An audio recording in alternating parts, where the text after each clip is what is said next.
Hello, everyone. Today, we will discuss the Code of Ethics for Professional Teachers. What is Code of Ethics? A code of ethics is a set of rules and principles that guide how professionals should behave and make decisions. It helps us know what is right and wrong in our work and ensures we act responsibly. For teachers, the Code of Ethics helps us maintain professional integrity, be morally responsible, stay accountable for our actions, and show commitment to our students and society.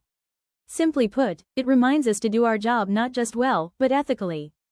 The Code of Ethics for Professional Teachers is based on several laws and regulations that guide our profession. It is anchored in the Philippine Teachers Professionalization Act, Republic Act 7836, and also refers to Paragraph A, Section 6 of PD No. 223. It follows the policies set by the Professional Regulation Commission and is implemented in coordination with the Department of Education. These legal foundations ensure that the code is official, binding, and aligned with national standards for teaching. The preamble of the code is stated this way: teachers are duly licensed professionals who possess dignity and reputation with high moral values as well as technical and professional competence.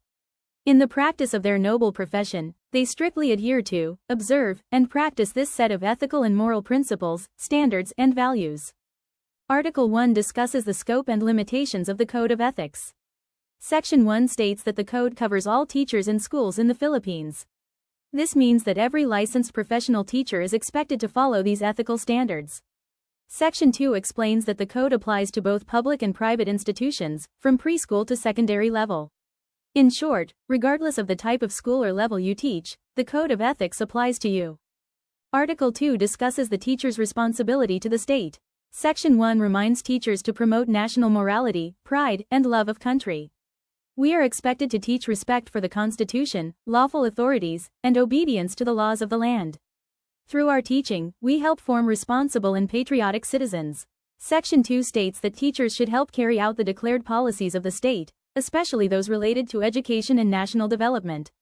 Section 3 emphasizes that teachers must be physically, mentally, and morally fit, since we serve as role models to learners. Section 4 calls for full devotion to duty. This means being committed, responsible, and dedicated to our work as educators at all times. Section 5 reminds teachers not to promote political, religious, or other partisan interests while performing their duties. Our role is to educate, not to influence students toward personal beliefs. Section 6 states that teachers, as citizens, have the right to vote and exercise their constitutional rights responsibly. However, Section 7 makes it clear that we must not use our position or authority to pressure others to follow any political views. Finally, Section 8 affirms that teachers enjoy academic freedom. We have the privilege to share and discuss the results of our research and studies, provided it is done responsibly and professionally. Article 3 focuses on the teacher's relationship with the community. Section 1 states that teachers are facilitators of learning and play an important role in the development of the youth, both inside and outside the classroom. Section 2 encourages teachers to show leadership and actively participate in community activities. Section 3 reminds us to behave with honor and dignity at all times, since we are seen as role models. Section 4 emphasizes the importance of understanding and respecting local customs and traditions, so we can better connect with the community we serve. Section 5 encourages teachers to help keep the community informed about school programs and activities. This strengthens the connection between the school and the public.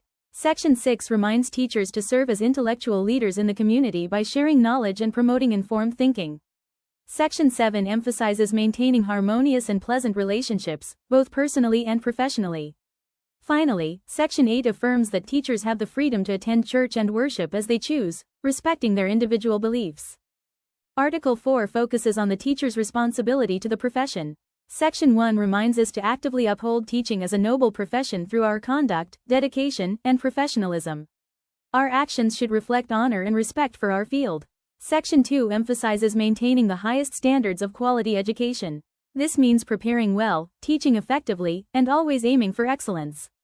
Section 3 encourages teachers to participate in the continuing professional education program of the Professional Regulation Commission, so we can continue improving our knowledge and skills. Section 4 states that if authorized, teachers may help seek support for the school, but they must avoid any form of misrepresentation or dishonesty. Finally, Section 5 reminds us to practice teaching in a way that preserves its dignity, making it an honorable and respectable means of earning a living. Article 5 highlights the importance of professional relationships among teachers. Section 1 reminds us to show loyalty, mutual trust, and cooperation with our colleagues. We should work together with a spirit of unity and selflessness for the common good of the school. Section 2 emphasizes honesty and integrity. Teachers must not claim credit for work that is not their own and should always acknowledge the contributions of others. Section 3 states that before leaving a position, a teacher should properly organize records and important documents to ensure a smooth transition for the person who will take over. Section 4 reminds teachers to keep confidential information about colleagues in the school private. Sensitive matters should not be shared irresponsibly.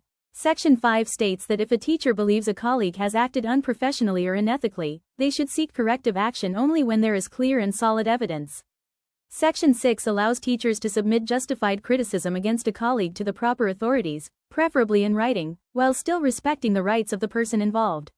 Lastly, Section 7 affirms that teachers may apply for any vacant position they are qualified for, as long as they respect the established selection process. Article 6 focuses on the teacher's relationship with higher authorities in the profession. Section 1 reminds teachers to make an honest effort to understand and support the legitimate policies of the school and its administration. Even if we may not always agree, we are expected to act professionally and cooperate. Section 2 emphasizes integrity. Teachers should not make false accusations or complaints against their superiors, especially when done anonymously. Concerns must be raised responsibly and truthfully. Section 3 states that official matters should be handled through proper channels. This ensures order, respect, and professionalism within the institution, unless special circumstances require a different process. Section 4 states that teachers have the right to seek redress if they experience injustice from the administration. Redress means asking for correction or remedy when something unfair has been done. However, grievances must be raised through proper and acceptable procedures to ensure professionalism. Section 5 affirms that appointments, promotions, and transfers should be based on merit and necessity. This protects fairness and equal opportunity in the profession. Finally, Section 6 emphasizes that a teacher who accepts a position assumes a contractual obligation. This means that once we agree to the terms and conditions of employment, we are expected to honor the contract and faithfully fulfill our duties and responsibilities. Article 7 highlights the responsibilities of school officials toward teachers and other personnel. Section 1 states that school officials must always show professional courtesy, helpfulness, and sympathy toward teachers and staff. They are expected to create a respectful and supportive working environment. Section 2 emphasizes that school officials share the responsibility of working cooperatively in formulating policies and implementing important changes in the system. Leadership should be collaborative, not authoritarian. Section 3 reminds school officials to encourage and support the professional growth of all teachers by providing guidance, opportunities, and continuous development. Section 4 states that school officials must not dismiss or recommend the dismissal of a teacher or subordinate without just cause. This means that any termination must be based on valid, legal, and fair reasons, not personal bias or favoritism. Lastly, Section 5 emphasizes that public school teachers must be employed according to the appropriate civil service rules, while private school teachers must be given written contracts clearly stating the terms and conditions of their employment. This ensures transparency, fairness, and protection of teachers' rights. Article 8 focuses on the teacher's responsibility to learners. Section 1 states that teachers have both the right and the duty to determine students' grades and promotions in the subjects they handle. However, this must be done fairly and in accordance with accepted standards of evaluation and measurement. Section 2 emphasizes that the interest and welfare of learners should always be our first and foremost concern. Every decision we make should prioritize their growth and well-being. Section 3 reminds teachers not to show prejudice or discriminate against any learner. All students must be treated fairly, equally, and with respect. Section 4 states that teachers must not accept gifts or favors from students, their parents, or anyone on their behalf in exchange for special treatment or concessions. This protects fairness and prevents bias. Section 5 emphasizes that teachers should not receive payment for tutorial services beyond what is officially authorized. Any additional compensation must follow proper rules and guidelines. Section 6 reminds us that students must be evaluated based solely on merit and the quality of their performance. Grades and assessments should reflect ability and effort, not personal relationships or outside influence. Section 7 states that if mutual attraction or feelings develop between a teacher and a learner, the teacher must exercise the highest level of professional discretion. Because of the power imbalance between teacher and student, it is the teacher's responsibility to maintain clear professional boundaries at all times. The teacher must protect the learner's welfare, avoid any inappropriate relationship, and ensure that personal feelings do not interfere with professional judgment. Section 8 reminds teachers not to use corporal punishment or reduce academic grades as a form of punishment. Discipline must always be fair, humane, and separate from academic evaluation. Finally, Section 9 emphasizes that teachers should help ensure that learning conditions are suitable for the maximum development of students by creating a safe, supportive, and encouraging environment. Article 9 focuses on the teacher's relationship with parents. Section 1 states that teachers should establish and maintain cordial or friendly relationships with parents. A positive partnership between teachers and parents supports the learner's success. Section 2 emphasizes that teachers must inform parents, through proper authorities or official channels, about the student's progress and any areas where improvement is needed. Communication should be clear, honest, and professional. Finally, Section 3 reminds teachers to listen to parents' concerns with sympathy and understanding. Even in difficult situations, we must respond with patience, respect, and professionalism. Article 10 discusses the teacher's involvement in business and financial matters. Section 1 states that teachers have the right to engage in legitimate income-generating activities, as long as these do not conflict with or negatively affect their duties as educators. Teaching must always remain the priority. Section 2 emphasizes that teachers should maintain a good reputation in financial matters.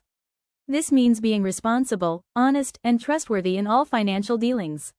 Lastly, Section 3 reminds teachers not to act as agents of commercial companies that sell textbooks or other school materials. This prevents conflicts of interest and ensures that teachers do not use their position for personal gain. Article 11 focuses on the teacher as a person, not just as a professional.